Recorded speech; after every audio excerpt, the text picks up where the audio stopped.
Good morning student. Today we are going to discuss about temperature dependence of the rate of reaction. Okay, हमारी जो rate of reaction होती है किसी भी chemical reaction की वो temperature पे किस तरह से depend करती है, आज हम इस चीज को study करेंगे with the help of Arrhenius equation.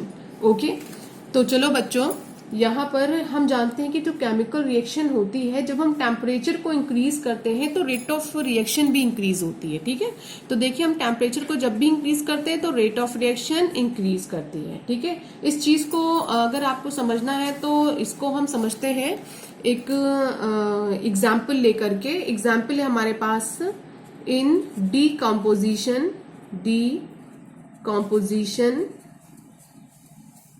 Of N2O5। ठीक है, इसका डिकम्पोजिशन अगर आप चेक करें और इस पे आप टाइम का ले कि क्या रिलेशन टाइम का है, क्या टेम्परेचर का है।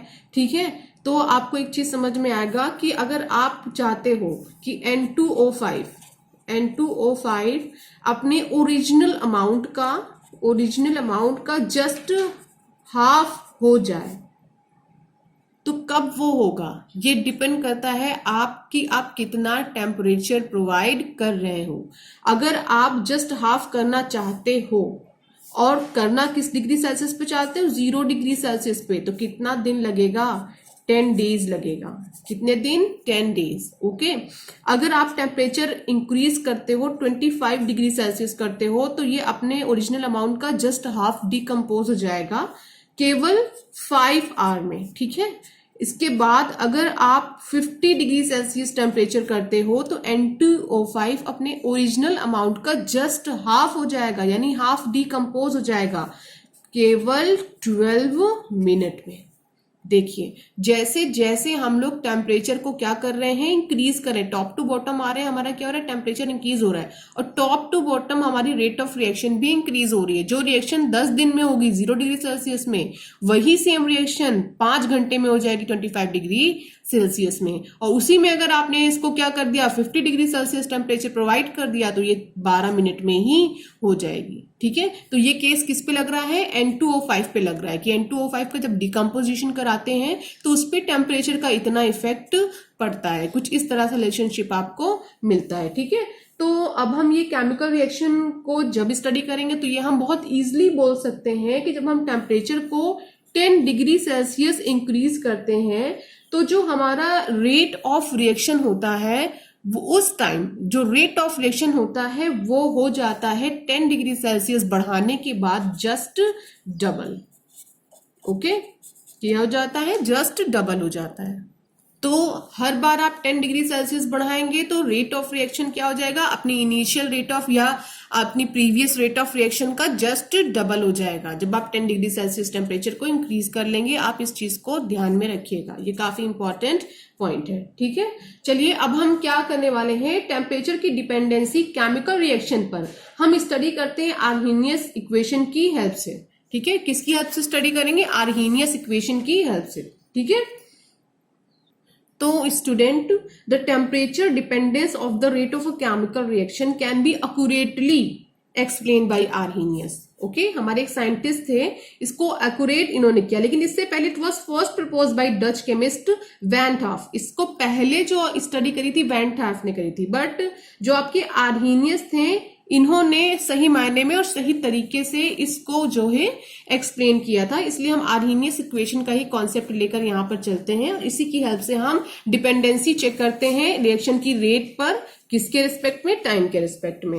ओके, तो हमारे पास यहाँ पर होता क्या है, K is equal to capital A small e to the power EA upon RT।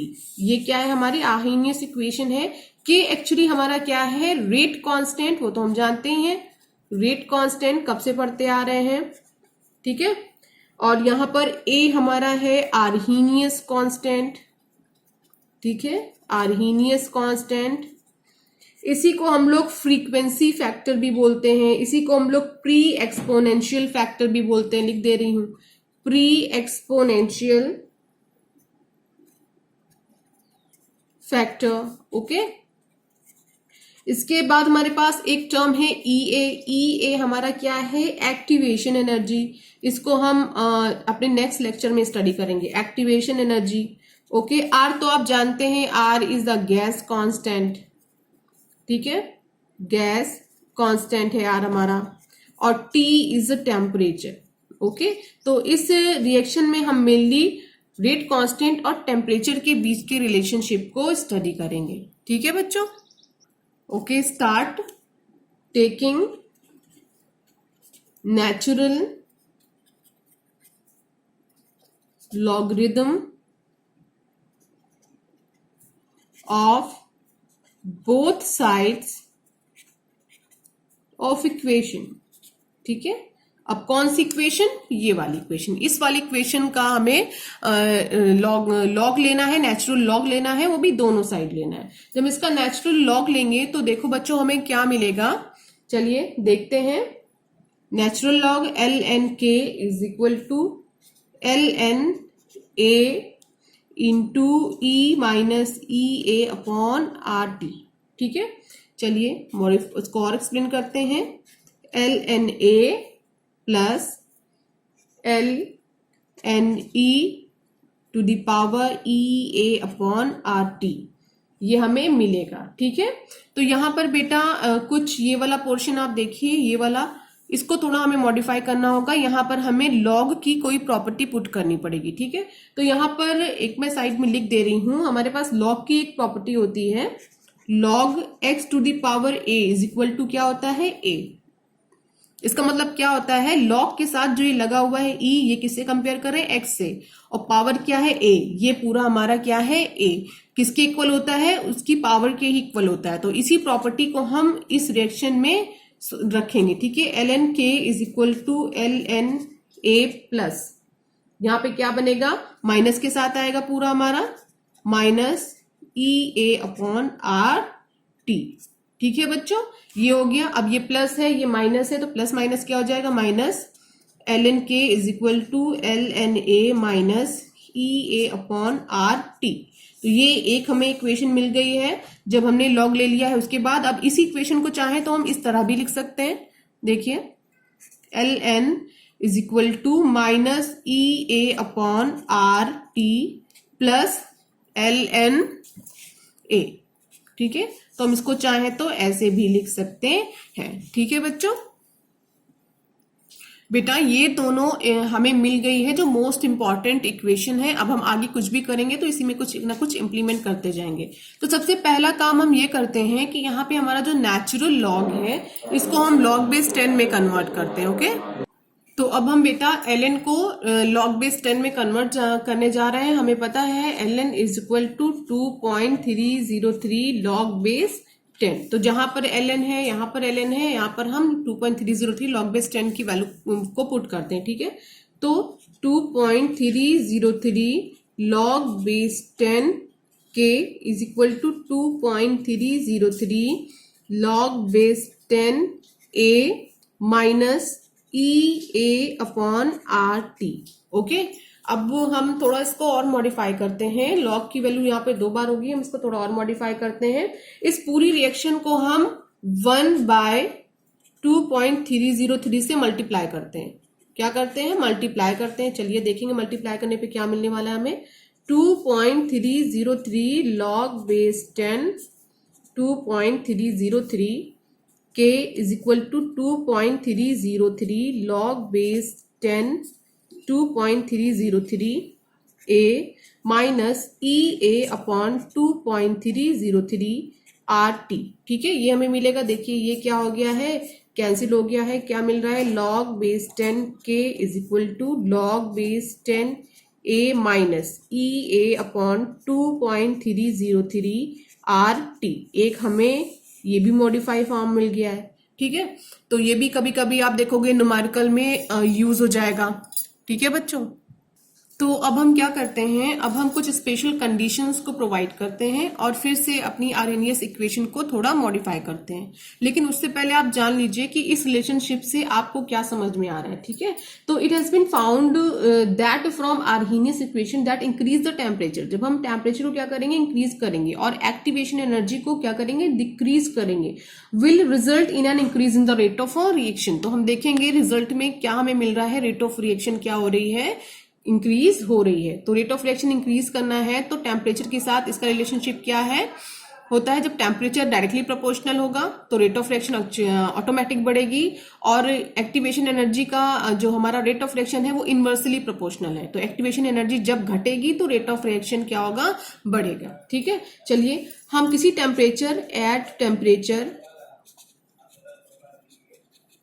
Temperature T1, हम किसी टेम्परेचर T1 पर सपोज करते हैं तो उस टेम्परेचर पे हमें पता है कि रेट हमारा क्या होने वाला है, rate constant, rate of reaction हमारा क्या होगा, K1 होगा, ठीक है। तो ये जो वैल्यूज हैं ये सब हम इस वाली रिएक्शन में पुट करते हैं, ठीक है। देखिए ये भी सेम ही है और ये दोनों सेम है, बस लिखने का तरीका थोड़ा डिफर कर रहा है, ठीक है। तो इसमें पुट करते हैं तो हमें क्या मिलेगा, Ln, यहाँ पे बच्चों होगा K, Ln K1 is equal to minus EA upon R, यहाँ पे क्या रख देते हैं, T1 प्लस LNA। देखो बेटा R भी कांस्टेंट है, A भी कांस्टेंट है और ये क्या आपकी एक्टिवेशन एनर्जी है। अब हम क्या करते हैं, एट टेम्परेचर, तो एट टेम्परेचर T2 तो रेट कांस्टेंट हमारा क्या हो जाएगा, is equal to K2, okay. तो रिएक्शन क्या बनेगी, Ln K2 is equal to minus EA upon R T2 plus LNA, ठीक है। ये हमारी इक्वेशन बन गई है। अब इसके बाद ये इक्वेशन नंबर 1 है और ये हमारी इक्वेशन नंबर 2 है। इन दोनों इक्वेशन को हमें सब्सट्रैक्ट करना होगा, लेकिन किससे किसको, subtracting equation number 1 from equation number 2, ठीक है। वी ऑब्टेन, हमें क्या मिलेगा,